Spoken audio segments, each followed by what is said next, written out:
Mm-hmm. Oh, who teaches that? Do you remember what department it's in? Ecology and what? You said it, what is it called? Interesting, interesting.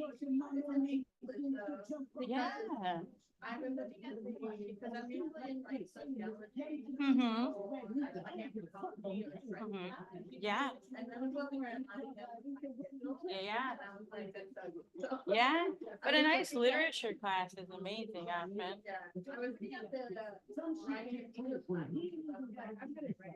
Mm-hmm. Yeah. And it meets the other kind of electives or whatever you're trying to fill. Is it that kind of a thing? Yeah. Yeah, I love your shirt, by the way. Mm-hmm. Racking it up. Like it, like it. All righty. We're gonna get going, I think. Were you? I was gonna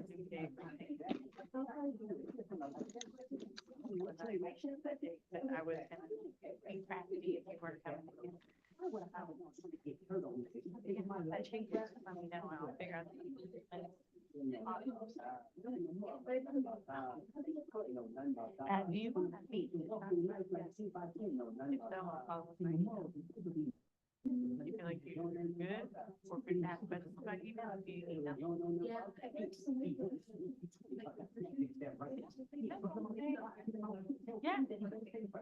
Okay. Well-oiled machine. All righty, where's? Oh, I put it over here.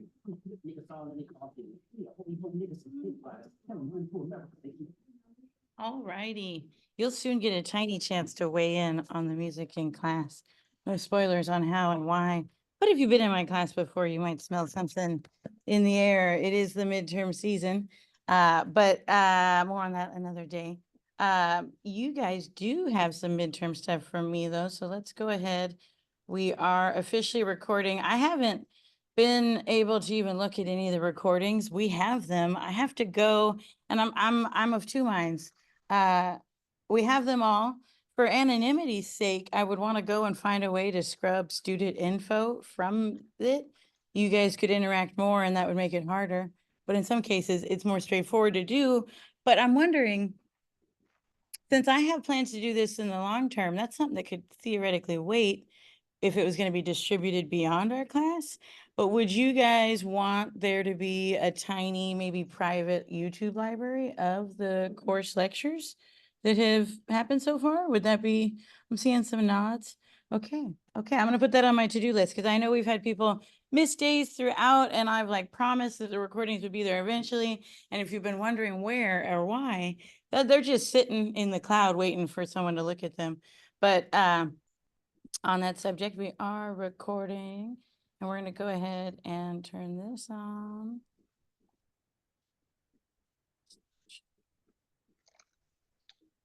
Awesome. Now, hopefully, if you did today's reading, you know it's about boundary making and colorism, as this week is the theme, colorism being one example of the boundaries human societies have in recent eons kind of put meaning on. Now, in some ways, what we learn about both today and next time is that on a cognitive level, there are reasons why the brain differentiates difference. Just like the light is on, the light is off, moon, sun, like there are reasons why that difference is a cognitive importance. But everything beyond that is social. Everything else about what that means, good or bad, are things that we as a society, and in a really particular way of Western society in recent years, right, or centuries, have made certain things mean specific other things. So that is this week's big topic. I always like to weigh in, just also, acknowledging kind of where I come to sit on this matter when it comes to perspective. I've shared here a picture of me sitting on my grandma's lap. You can see it here. That end table is at my house right now, both of them. There's two. My brother gets the other.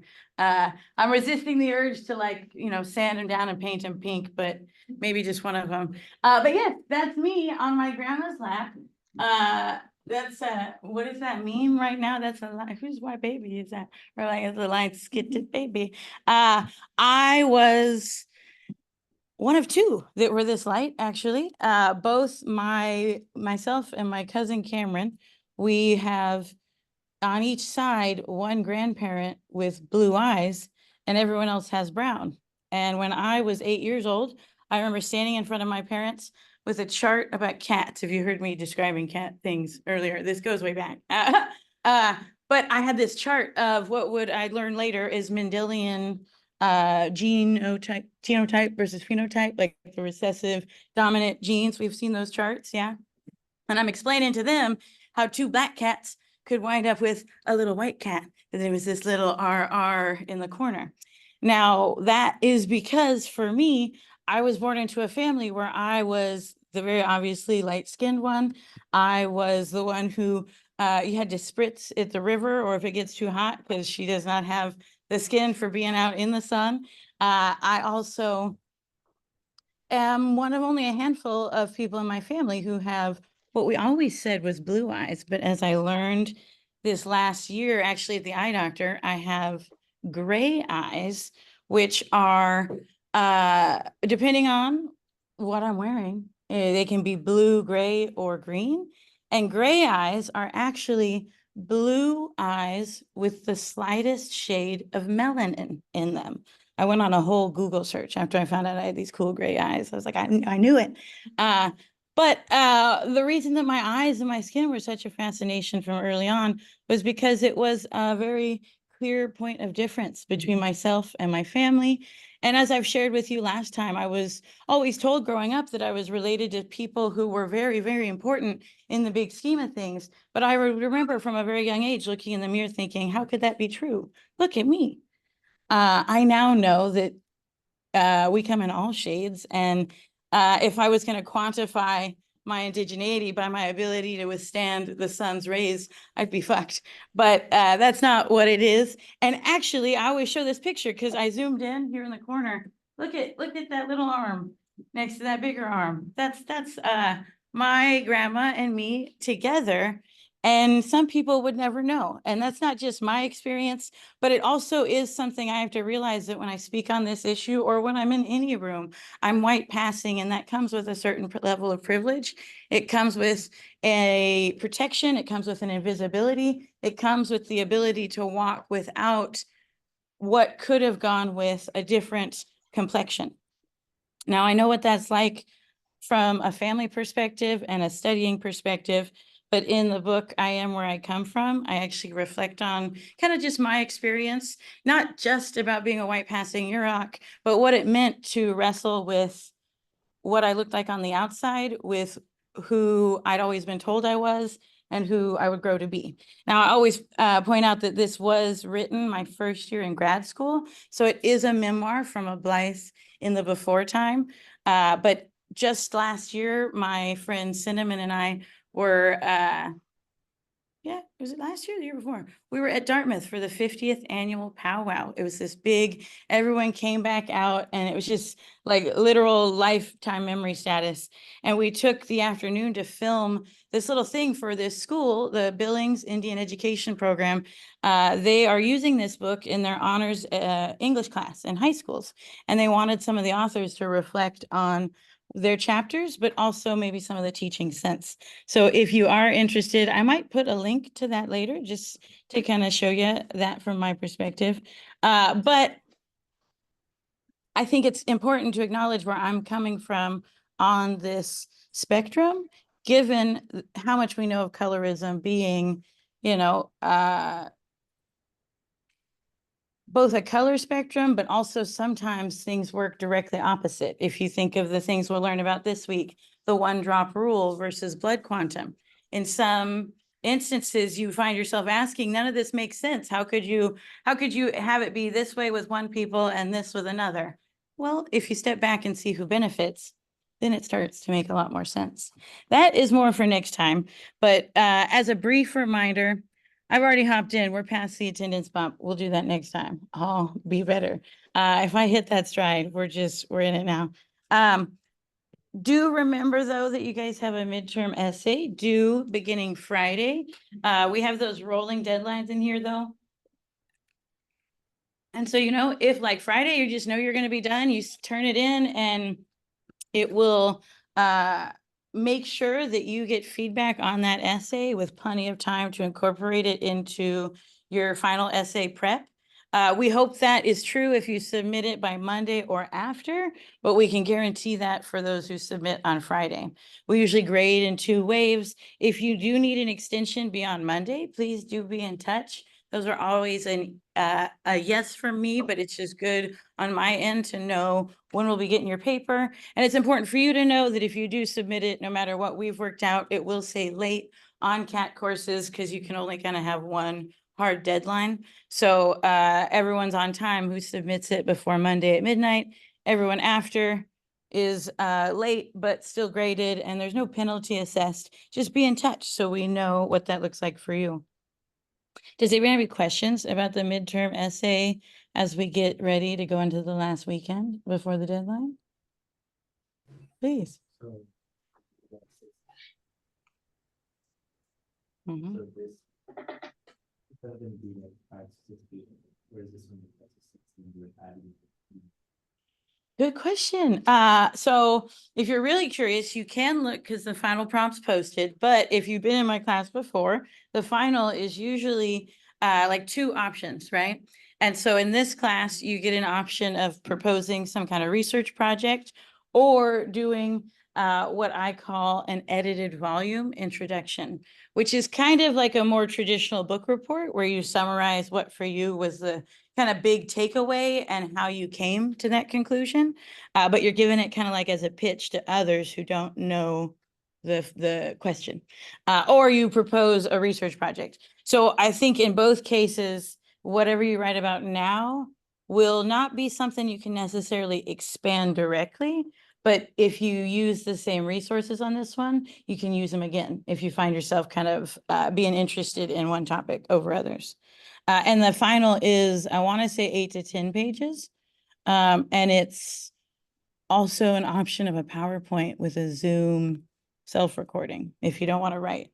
But that is, I was going to say that's a long time from now, but as someone who was scheduling things and almost was sending options for November, it's not that long at all. This is, remember I said last week, this is maybe not to you guys, but to my grad students, this is the part of the semester where it feels like, you're busy and then shoop, like Mario down the tunnel or something, you're like, before you know it, you pop out on the other end and you're back like in the light, but it's like December. So yeah, we're getting ready to shoop right down the little boop.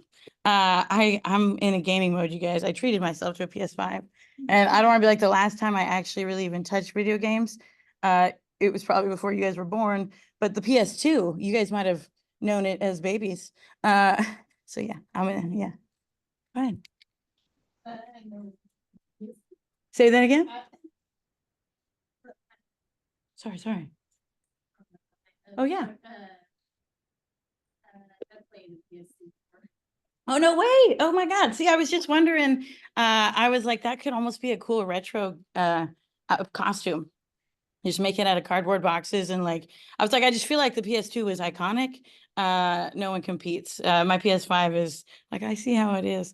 Yeah, I'm not a big gamer, but my little brother is, so we shall see. Now, like I said, boundaries is what we talk about today.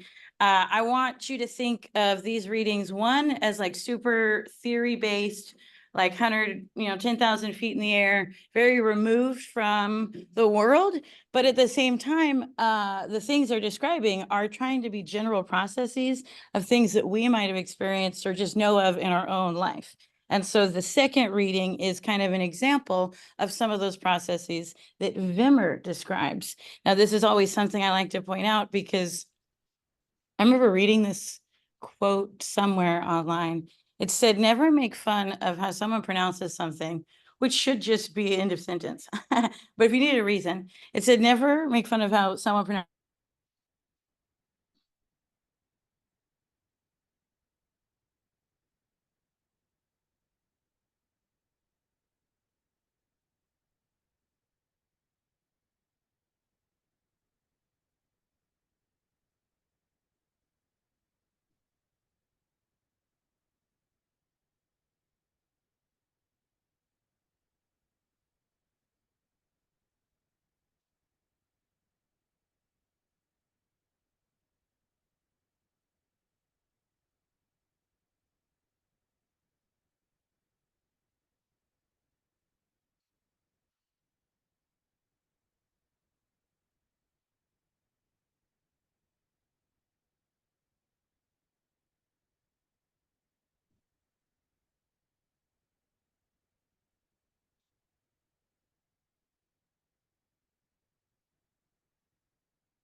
let me, hi Zoom land. Sorry, guys. The laptop just died.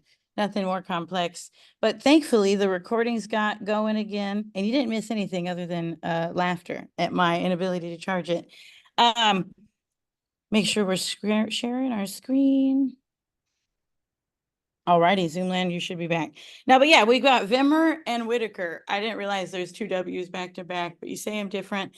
And Wimmer is the classical sociology that's trying to give you those like trends that sometimes feel a little antiseptic because they aren't based maybe in like real world examples other than like anecdotes, but it's trying to show you how this isn't just a process that's unique to any one community or any one society in the Western world, that these are kind of larger mechanisms of sorting that are often associated with power more than anything else.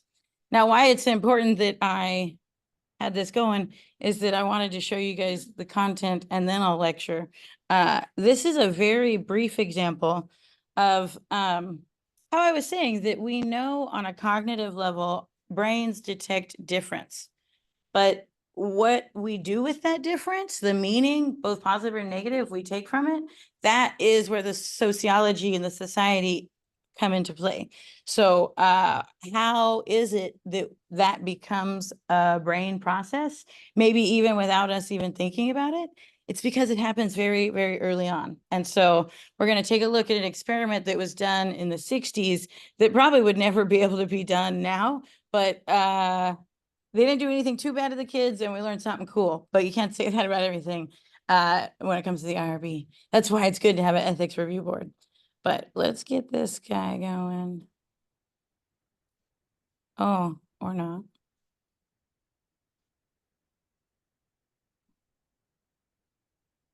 Okay. I don't know if it's saying anything yet before I, oh, she is and it's not. Okay, hold on. Ooh. Okay. Sound, audio. Yep, no, that's on. I don't want to blow your guys' ears out though.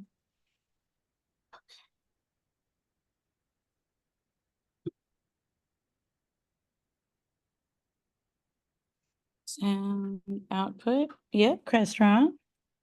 Okay. In the off chance that it's the PowerPoint, let's try this.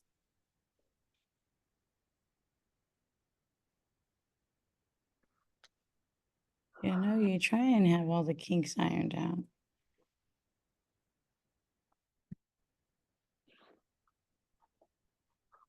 Laptop sound, yep. I don't know what that's saying.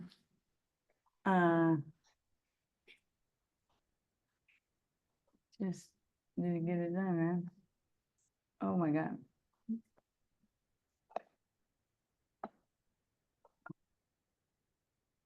Oh, there we go. Maybe? Fucker's having a fit.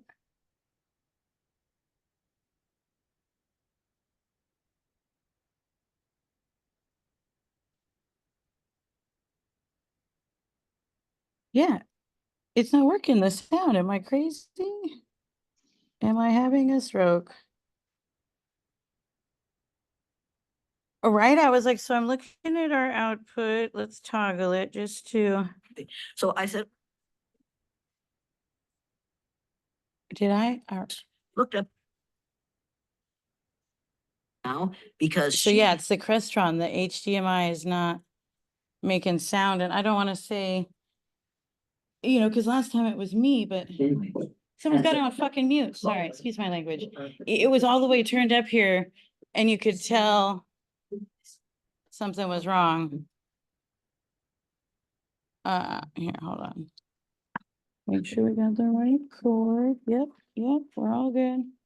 Okay, sorry, I was like, I wondered, it's never up all the way, and I was like, somebody looked like it was trying to make the sound and was gonna hurt ears, but if the mute was on, no wonder. But let's see, because that's weird. Let's, Okay, I've had this problem happen before, not in this class with this laptop, but the HDMI streaming is not, it's something to do with the cord. Yeah, I was like, it's something to do with, yeah, apparently the cords are different and if the speeds aren't right, it,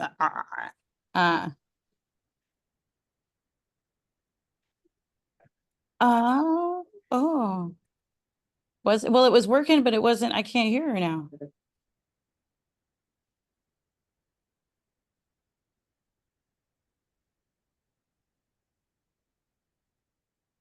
My poor Zoom just seemed, yeah, okay, well, something's up, because you guys know, I don't want to be like, we watched videos that were like hella long on Thursday. So let me just do this real quick in the off chance that it is the tech. But I can tell you the words, we can come back to the video, the color, or, that's a cool experiment. Hopefully we get to see it. Now we're gonna just talk to you and hopefully you'll see the sides. Here, let me just double check. See. All systems meltdown.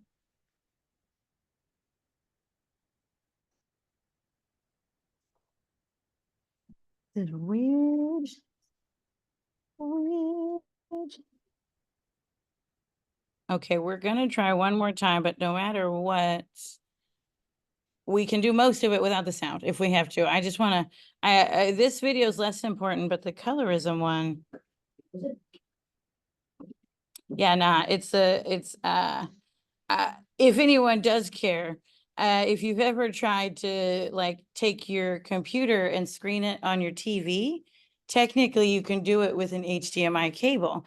For some reason, if you have a PC to a regular TV, the HDMI, I don't want to be like, this is where you lose me. I would have thought all HDMI cords were the same and that the talking amongst the computers was the same, but apparently not.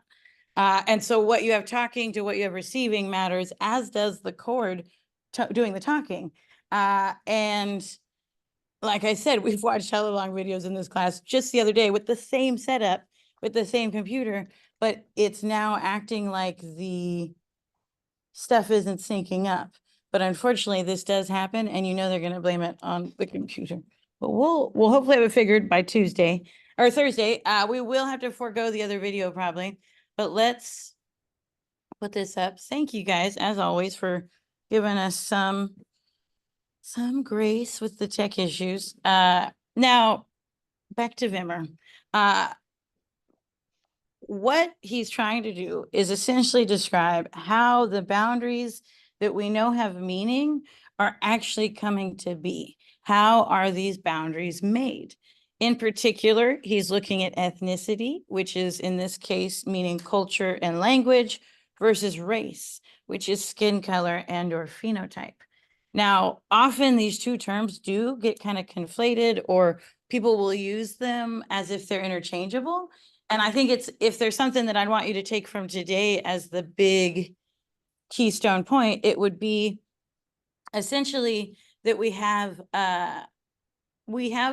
almost two circles that are very highly overlapping, because often one's ethnicity and one's race, like these things go together. It's hard to have one without the other, without some congruence there. But they are also at the same time distinct concepts that, although mutually reinforcing and overlapping, are separate. Because you can think of cases in which the race of an individual might not necessarily match with their cultural and linguistic heritage. Or by that same token, we might see how culture and language can almost be ethnically kind of be taken from one group and shared, even as like people across different races are using it. It's because these terms are like super connected, but they're not the same. And so if there's something to underline about today, it's that difference there. Because kind of like settler colonialism or any of these big words, like if you want to use them, please do. But when you just throw them around, you don't know what they mean. Or like my little brother, when he's like, that's racist. Like, if it really is racist, I want us to break it down. But if you're just saying it because that's what people say in your headset, like we're gonna have to talk about that a little, because I don't want you to use these terms and trivialize them. When we murky the waters, that's also a way of kind of taking away that value of the meaning. But that's because the meaning is so different. Like this cognitive dissonance of difference. We know the brain, like I said, just on even an optic level, is detecting and able to differentiate one thing from another. That's one of the first things our infant brain even starts to do, is just differentiating its surroundings, right? So in that process of differentiation, that's where the us versus them kind of comes out.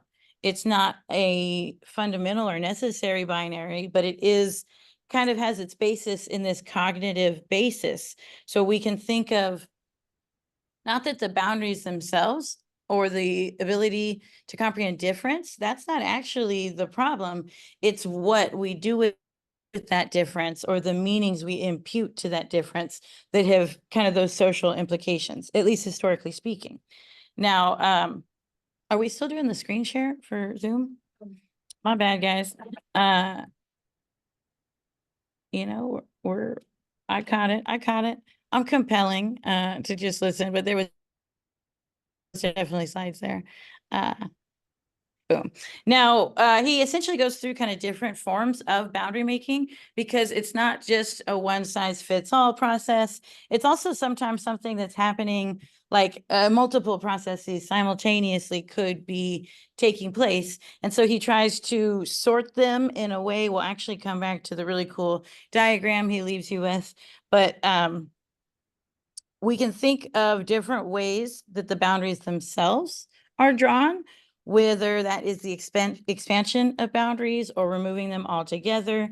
He highlights examples of colorism, whitening policies. These are all instances where arguably the observable characteristics, in this case, race or phenotype, are themselves not changing, but the meaning associated to those boundaries are changing. And so the groups or, membership in said groups contracts or expands accordingly.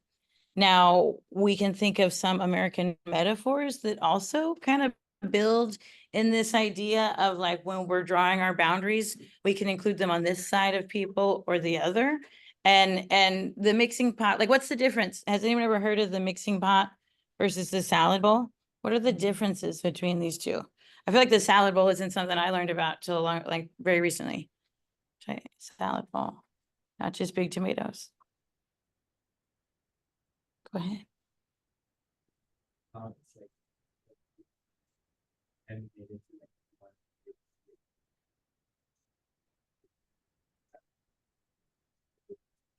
one. Mhm.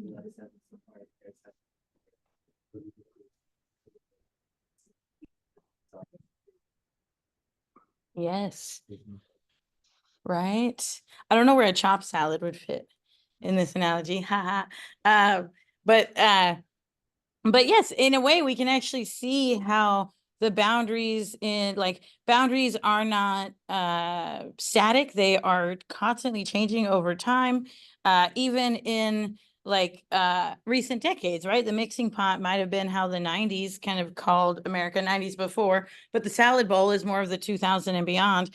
Whether or not we live up to these things is another point entirely, but it's more so just trying to show you how things that are in one hand, like not able to be touched, also have like super, super tangible impacts downstream.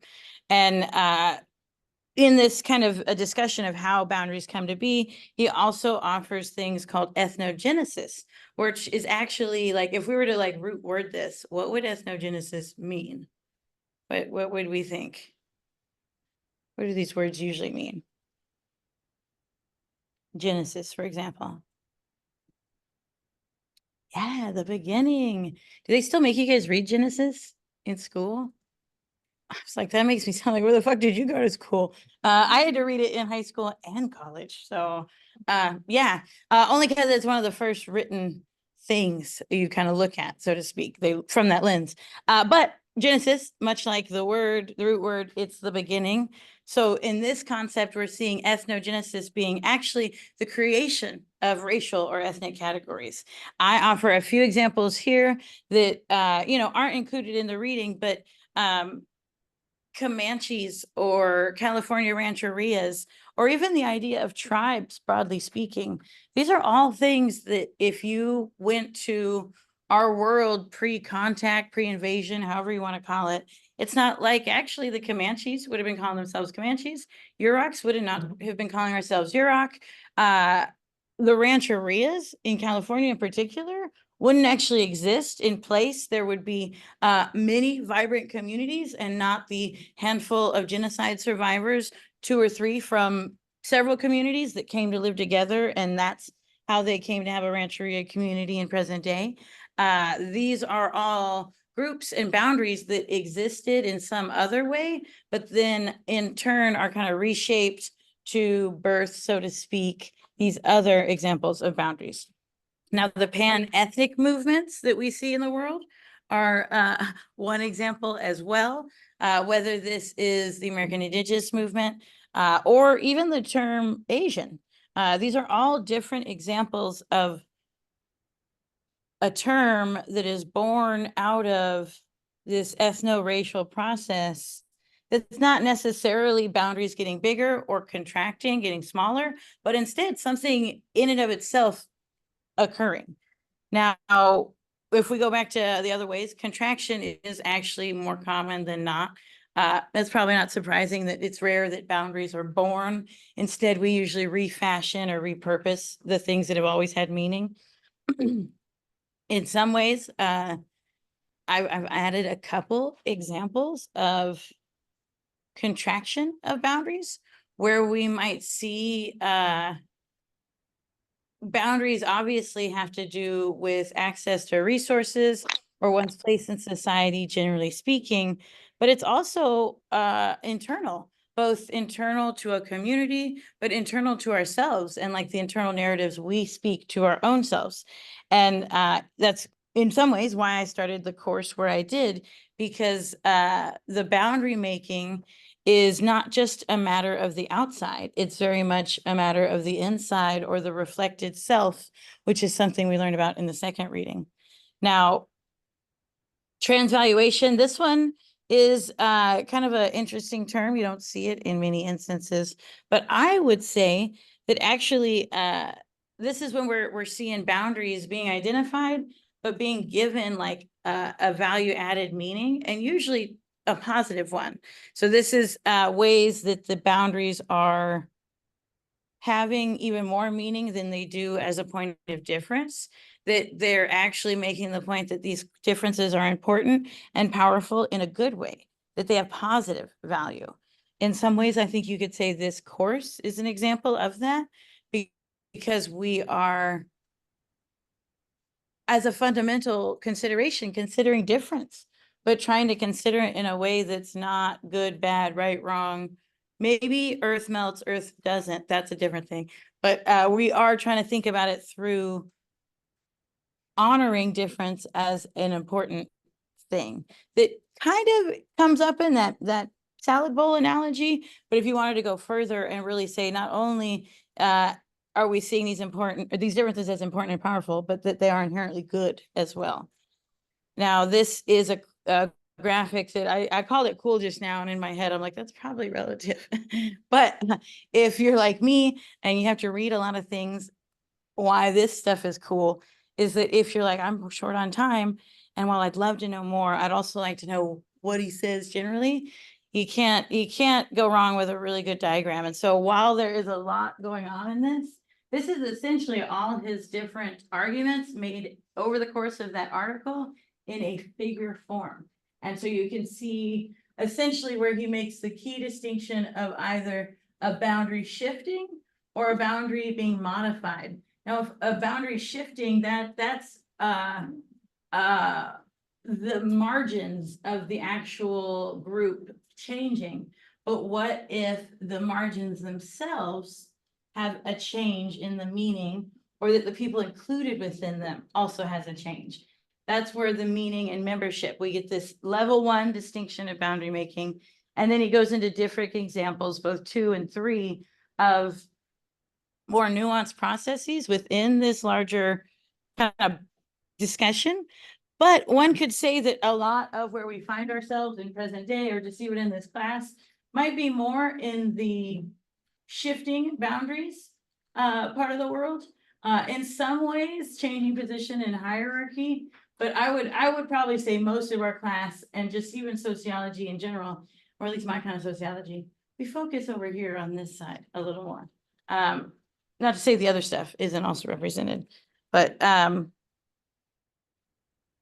this would have been a really cool video you would have watched.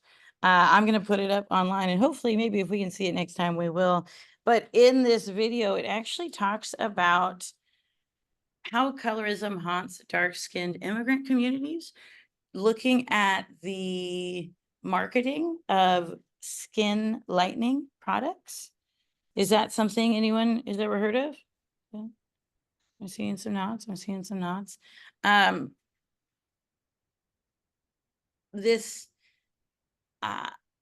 in some ways, I always wish I could find a better clip, because it almost is like, oh, well, if it's about immigrant communities or from that kind of global perspective, like, oh, this must not happen here. Is that the implications? Like, no, rather, it just kind of gives you,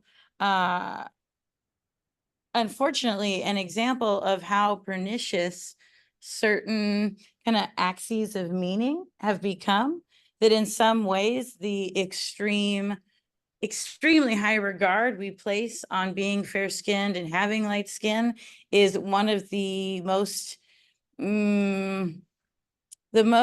constant and oldest exports of the colonial system. It is privileging certain skin tones, certain features, and certain appearances over others. And it'd be one thing if that just was value added. One could make some kind of aesthetic argument if you were really trying to play devil's advocate. But we know that that's not what it is, that instead these aesthetic differences have very real world complications and consequences. It's not a good thing. It doesn't feel happy to say, but I know it's not just me who says it, that my grandma in some ways was taking that picture as a joke. It was like, whose white baby is this? She was proud to have had 2 grandchildren that in her mind would not walk through the world and be impacted by the things she knew as a clearly Yurok woman. There was a protection in our light skinned, and in some ways, kind of funny, because she was so dark skinned and grandpa was a leprechaun.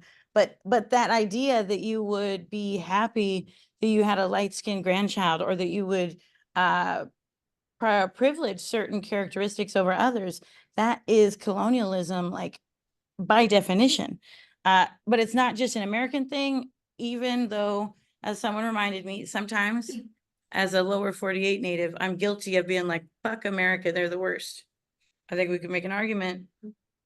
But it's not just America. This goes much well before that. If we think of, oh God, what's that book? The Heart of Darkness. I can't remember the author, but it's written about basically the colonization of the African continent from a very settler colonial perspective. And I'm always giving you guys my old lit sites. I remember close reading it in high school English, and how the whole thing essentially was a pitch for kind of the morality and purity and betterness of everything white and light, as opposed to everything dark and black. It's not sometimes as straightforward as written up in a novel or on the back of a skin whitening box, but it's nonetheless obviously something that probably all of us have had experiences with in our lives. And like always, I'll give you a chance to reflect. But before I break out in a small group activity that will carry over to next time, so take notes about who you're sitting with. I think I probably will let you guys stay where you're at this time. Now, the Whittaker-Augustine piece, essentially, the reflected self is next time. This is a deep dive into that black-white dichotomy in particular. that slavery by race is actually a pretty novel historical condition, that in the span of mankind's history, slavery itself is not unique, but slavery by race is a very specific byproduct of the last 400 to 500 years. In the span of mankind's history, it was much more likely, in fact, common to be a slave for punitive or debt-based reasons. The gladiators, right? Some of them were there for probably being murderers and killers and things like that, but also some of them were there because they owed an extreme debt and chose to pay it off in that way. That's a throwback example of the gladiators, but that's important because if you would think of what slavery means in present day, you would almost probably universally describe it as an experience that's intertwined with race. Now, we're all slaves to capitalism. That is hopefully a takeaway of the course. But Black people have been slaves by force since pre-Columbus, such that this dichotomy of the Black-white difference is almost baked in. It is the original sin in some ways of capitalism and colonialism, broadly speaking, and it's one of the very first lenses we're given to see the world through. It's just as phony as all the rest of it. It's a social construct that's going from that fundamental us versus them at a cognitive level, and then taking it and running left with it. Now, this means that there are, in some ways, we know very clear social implications, but as I said, it's not just the society that's giving it meaning, it's also our own internal identity process. Now, the internalization of white as better is almost something that maybe there's no almost about it. You have to actively fight against because it is so permeated in Western culture that the beauty standards are built around it. The ways we police communities are coming with an inherent assumption of certain communities being better over others, and that you can see the difference. Politics, even. Obviously, this has changed over time, but this is obviously something we know that has had meaning no matter what, but the meaning has changed. And then you have to ask yourselves, well, why? Well, who stands to benefit in this context? Or at least that's what I usually ask. Where else does colorism manifest? We're going to talk that out together. But one last point, I think I always want people to realize that there is an importance of ancestry and lineage that we want to acknowledge. And that's one of the things I hope students take from this course, that there is a way to be proud of your people and where you come from. I'm in a book called I Am Where I Come From. Clearly I'm biased, but there's a way to do it that doesn't inherently shame others. It doesn't inherently impute negative value to difference.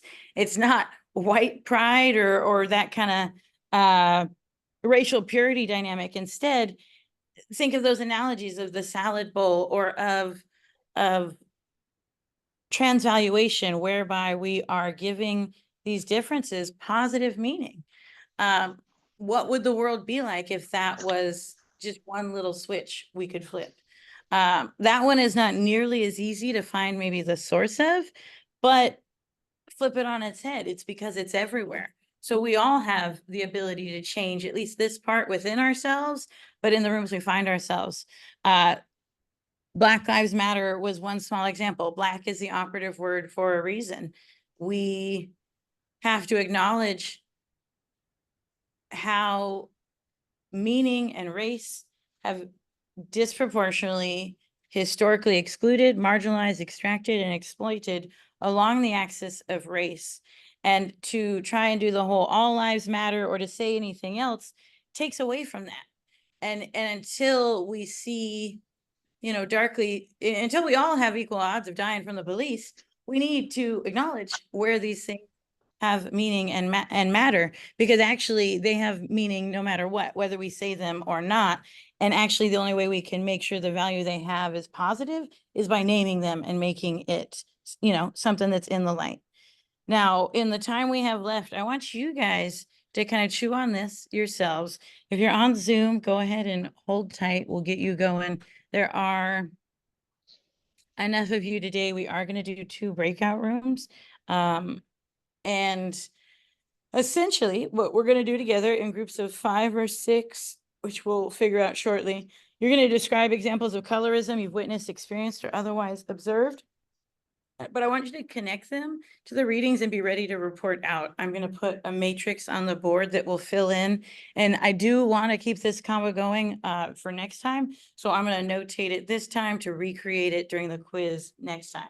So hopefully everyone gets the chance to write on the board today, but we will keep it going. So keep your notes and try and think too that, as I said last week, we watched quite a bit of content for a reason.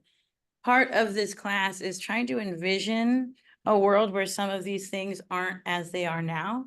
And colorism is one of those things that we could very much see and constantly experience the implications of, but it's also maybe something we could see a world clearly being different if that was the case when it came to colorism or race boundary making, broadly speaking. So I'm gonna get these guys going in here. Go ahead and hold tight if you're on Zoom. Let's see here. This side of the room is just easier. Let's see here. Okay, remind me of your name here. Jasmine, you're gonna join the back row as one group. I know I should know. Tell me it again. Virginia. Okay, wait, have I had you before or is this the first time? Okay, I don't feel so bad. You give me like you care eyes. Virginia, you're gonna join these guys here. This one's how are we gonna do this? The back row, you guys are one group. Easy peasy. We have a group, a row here in the middle. Christy, if you'd be willing to join these guys here in the front row. Nancy down. I'm almost getting your guys' names. Nancy to Adrian, I think. You guys will be a group. And we will, like I said, you're gonna report out on these 2 things. But I hope in some ways, if I could just toggle back, you know, some of the things like this: lateral oppression, bougie versus ratchet, internal boundaries, passing, mestizo. These are words that may have come up in our lives or in other examples. So I want you to connect them to the readings, but this should be a space where you feel like you can draw on lived examples first and kind of go from there. So if you're on Zoom, hold tight while I get the music going. Thank you. What do we want to listen to?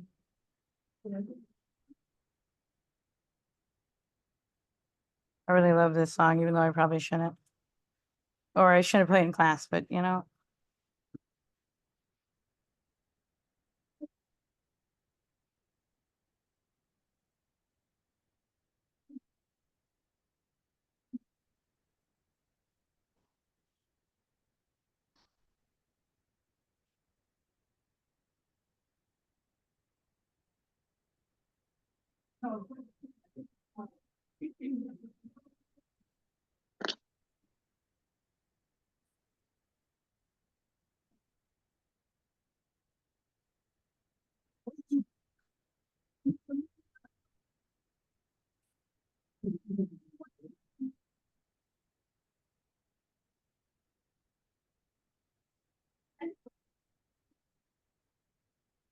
Okay. All righty, Zoom land, get ready for it. Wait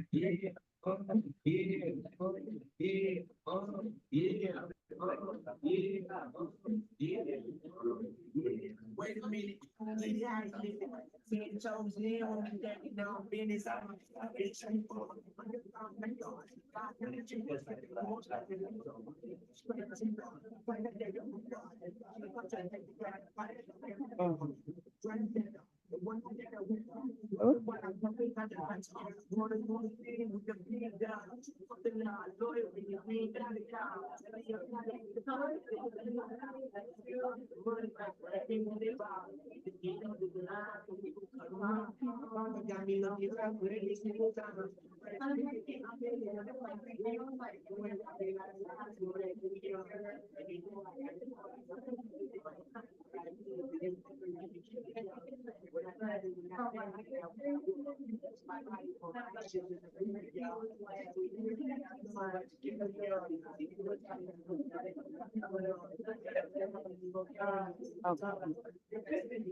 Okay.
Alrighty. So you guys can start coming up to write stuff on the board. We got like 4 or 5 minutes left. Yeah. You don't have to, you don't all have to write something, but every group has to write something. And you can send multiple people down if that's easier.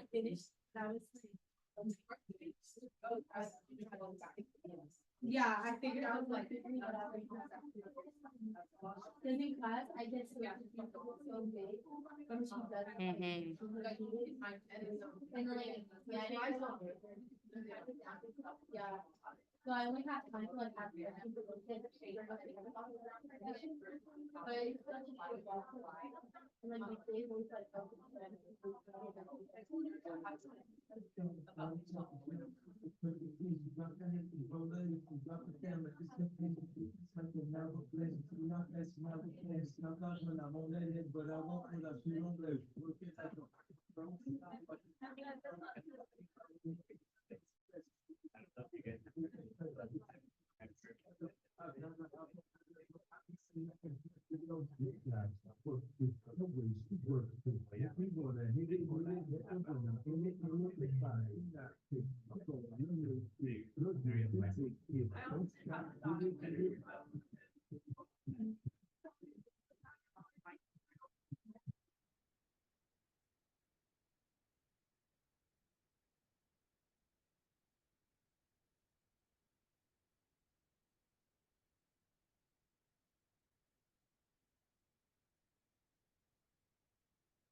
You guys get to make an animal fun.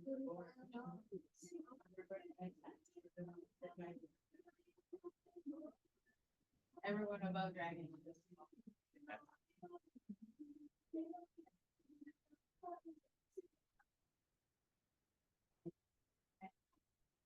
What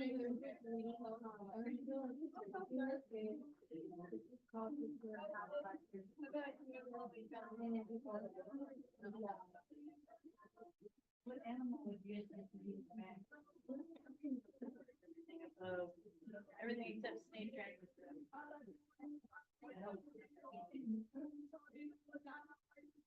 No, it was like.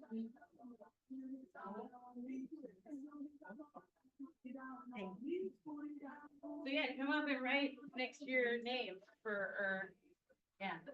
Front row. Oh, yeah. Cause I think it's. All right, you guys here in the front, which animal would you guys like to be?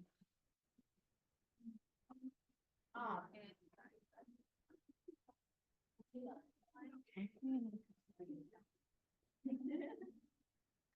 Yeah, so go ahead and start coming on up. Stage right, because we're gonna report out and read them in 4 minutes. We're gonna keep this combo going, this, all right.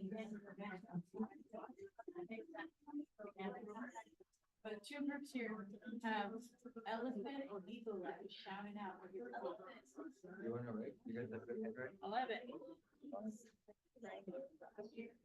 I'll draw them. That was maybe writing problem. Depending on. I'm gonna try and make some lines with the animal. Go ahead and put it where it's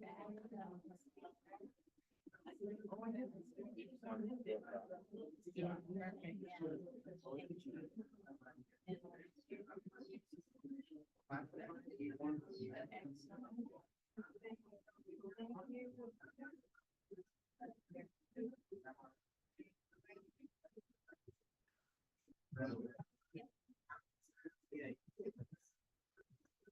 You don't have to go. You can bleed over to the other area and have the better the eye.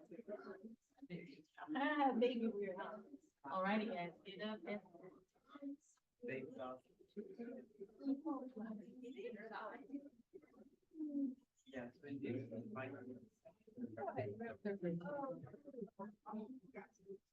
Okay.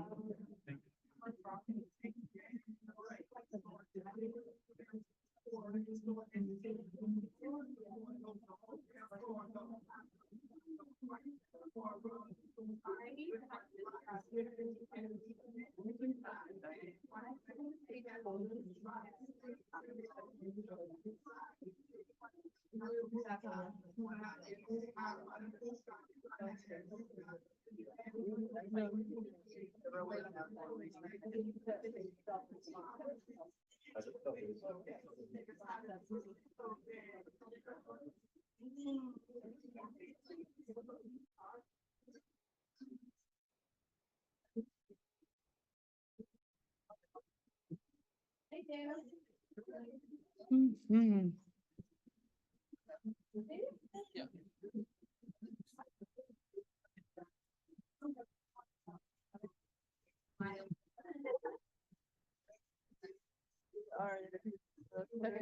Last 2 minutes, last 2 minutes.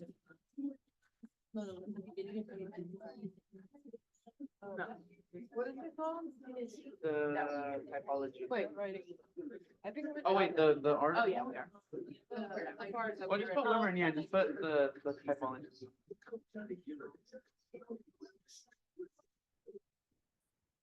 You know what page you was? Looking that up right. So the text is so small, like.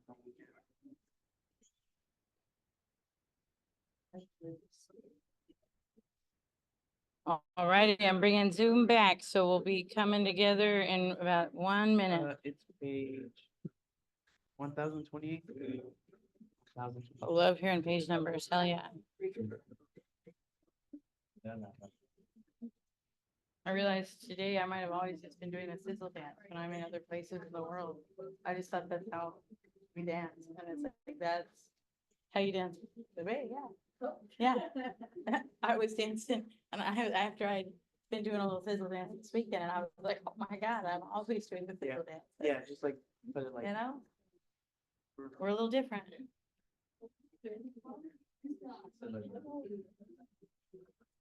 Okay.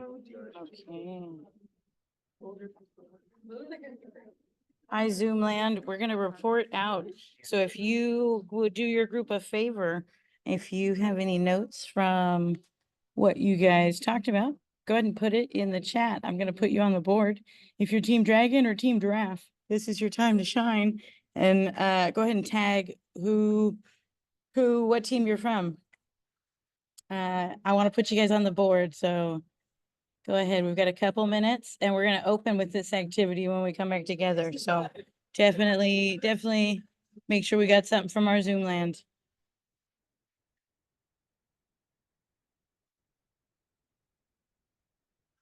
Mhm. But you can expand.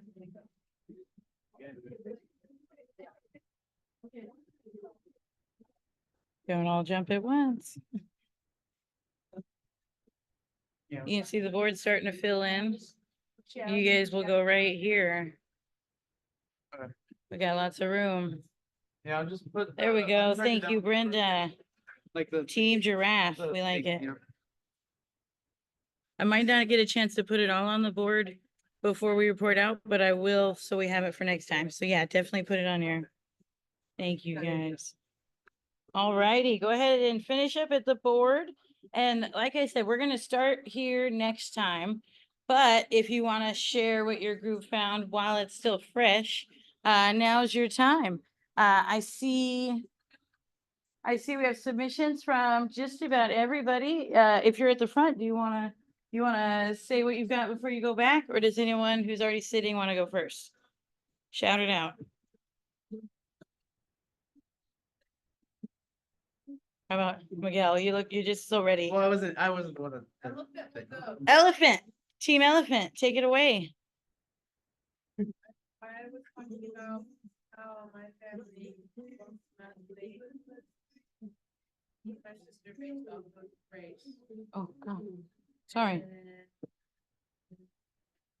connected it to, Wimmer's ethnic topology, Mm, dividing of race. mm-hmm, mm-hmm. And then our question was, well, my question is, how do you teach older generations about colorism and what's not, and it's okay? So it's say one thing, but they're like, no, that's wrong, like very stuff. How do you teach old people shit? When we compelling questions. And it hurts too, because like you still got to see them and you know why they might feel a certain way. But this is a different time now, much as it was a different time then. I love it. Thank you, Group Elephant. Who wants to go next? I see Group Lion has their spots all filled in. Yeah? Or where are we at, Lion? There were a lot of people up there. So Yeah. We kind of talked about, well, other people in the group shared about, Mexican culture and about how, being darker in Mexican culture is a bad thing. Mm-hmm. And people would be like, oh, you're dad and all that other things. Mm-hmm. I kind of talked about social media filters, because with social media filters, they are always lighter than your actual. And Yes. then, Disney representation of people. Mm-hmm. Really bad. And we kind of connected that to, the readings in terms of perception itself, the one drop rule. Mm-hmm. Insecurities, and then, social opportunities. Yeah. Yes, I want to be respectful of your time and I can't keep you over again. So we're going to come back to this next time. I'm going to add Dragon and Giraffe to the board. But to that point, Team Giraffe on Zoom said, an example of colorism is TV shows and movies where lighter skinned individuals are often portrayed as more attractive or successful, whereas darker skinned individuals may be excluded or portrayed negatively. That it reinforces the idea that lighter skin's more desirable as it is more dominant in the media. So yes, I'm gonna make sure you guys get on the board and I'll take pictures. And when we come back together, we're gonna talk more about this with things like the one drop rule and blood quantum actually getting a shout out. So definitely keep an eye on readings. We will have a quiz this week, so you'll see that. If you're here for Zoom questions, just hang out while I clear the room. And we have in-person office hours tomorrow. If you have questions, just pop on in. I will probably send some signups just to have a sense, but come by, come one, come all. Yes, please, God, yeah. Thank you. You're a lifesaver. You got no idea. Yeah, Also, thank I you. have some questions about the essay. I'm kind Yeah. of confused on the Give me third. 1 second, Alejandra.